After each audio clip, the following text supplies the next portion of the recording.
Why is World War II important? World War II teaches us one of the most important lessons we could ever learn. That the most diabolical and infuriatingly evil leaders come from a point of emotion and being able to manipulate their people into doing whatever fits their plans.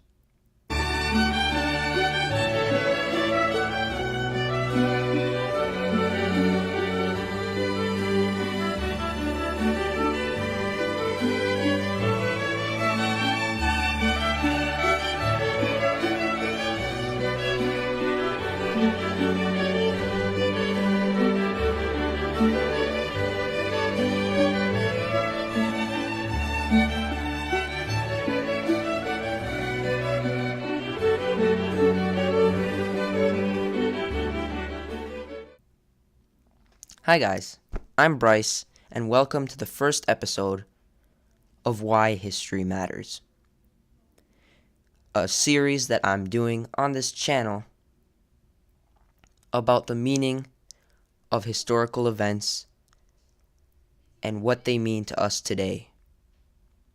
We're starting today with one of the most important and the largest war in the history of the world, World War II.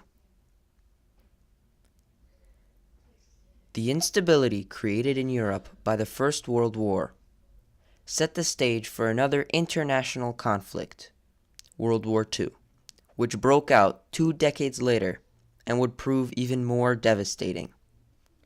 Rising to power in an economically and politically unstable Germany, Adolf Hitler and his National Socialist Nazi Party rearmed the nation and signed strategic treaties with Italy and Japan to further his ambitions of world domination.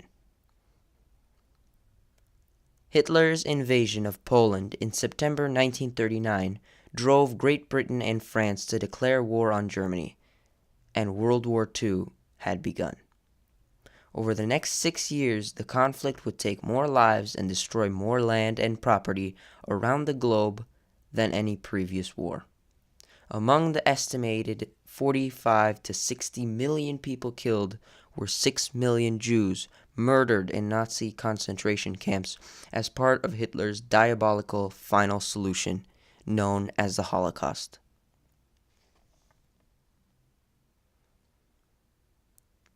The devastation of the Great War had greatly destabilized Europe, and in many respects World War II grew out of issues left unresolved by that earlier conflict.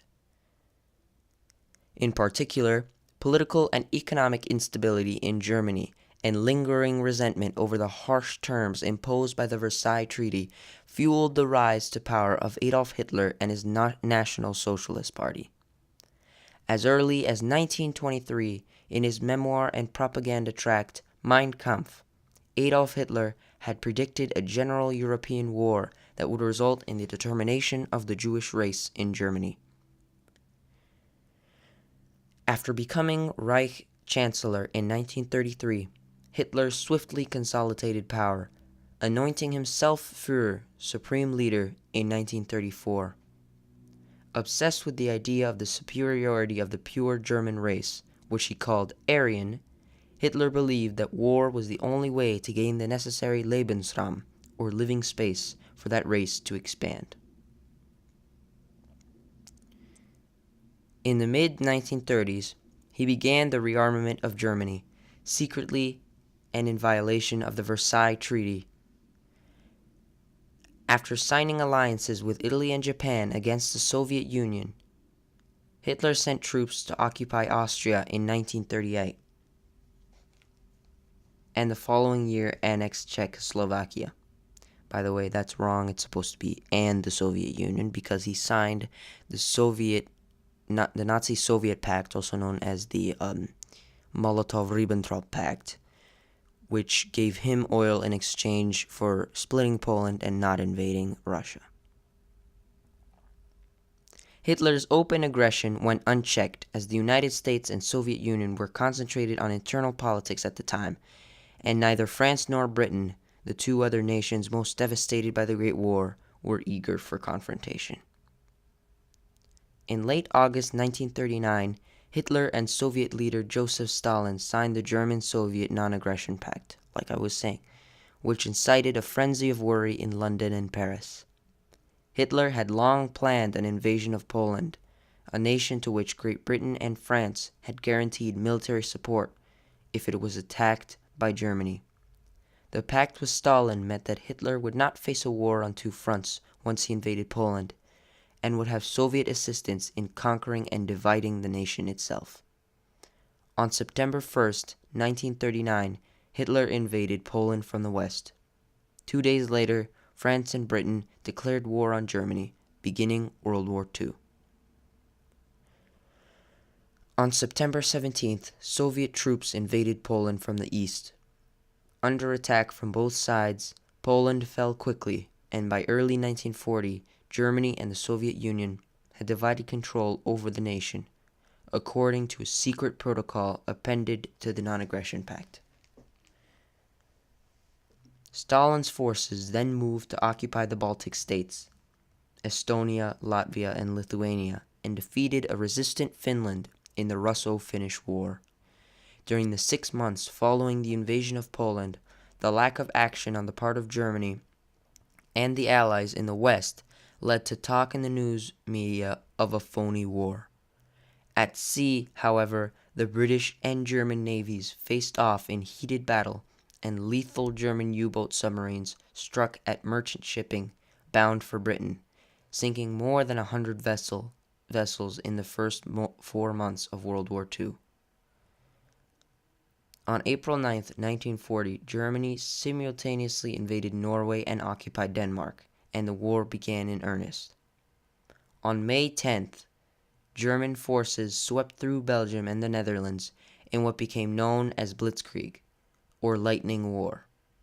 3 days later, Hitler's troop crossed the Meuse River and struck French forces at Sedan, located at the northern end of the Maginot Line, an elaborate chain of fortifications constructed after World War I and considered an impenetrable defensive barrier. In fact, the Germans broke through the line with their tanks and planes and continued to the rear, rendering it useless. The British Expeditionary Force was evacuated by sea from Dunkirk in late May, while in the south, French forces mounted a doomed resistance. With France on the verge of collapse, Benito Mussolini of Italy put his pact of steel with Hitler into action, and Italy declared war against France and Britain on June 10th. On June 14th, German forces entered Paris. A new government formed by Marshal Philippe Pétain, France's hero of World War I, requested an armistice 2 nights later. France was subsequently divided into 2 zones, one under German military occupation and the other under Pétain's government, installed at Vichy. Hitler now turned his attention to Britain, which had the defensive advantage of being separated from the continent by the English Channel. To pave the way for an amphibious invasion dubbed Operation Sea Lion, German planes bombed Britain extensively throughout the summer of 1940, including night raids on London and other industrial centers that caused heavy civilian casualties and damage. The Royal Air Force, RAF, eventually defeated the Luftwaffe in the Battle of Britain, and Hitler postponed his plans to invade. With Britain's defensive resources pushed to the limit, Prime Minister Winston Churchill began receiving crucial aid from the U.S. under the Lend-Lease Act, passed by Congress in early 1941. By early 1941, Hungary, Romania, and Bulgaria had joined the Axis, and German troops overran Yugoslavia and Greece that April. Hitler's conquest of the Balkans was a precursor for his real objective, an invasion of the Soviet Union, whose vast territory would give the German master race the Lebensraum it needed.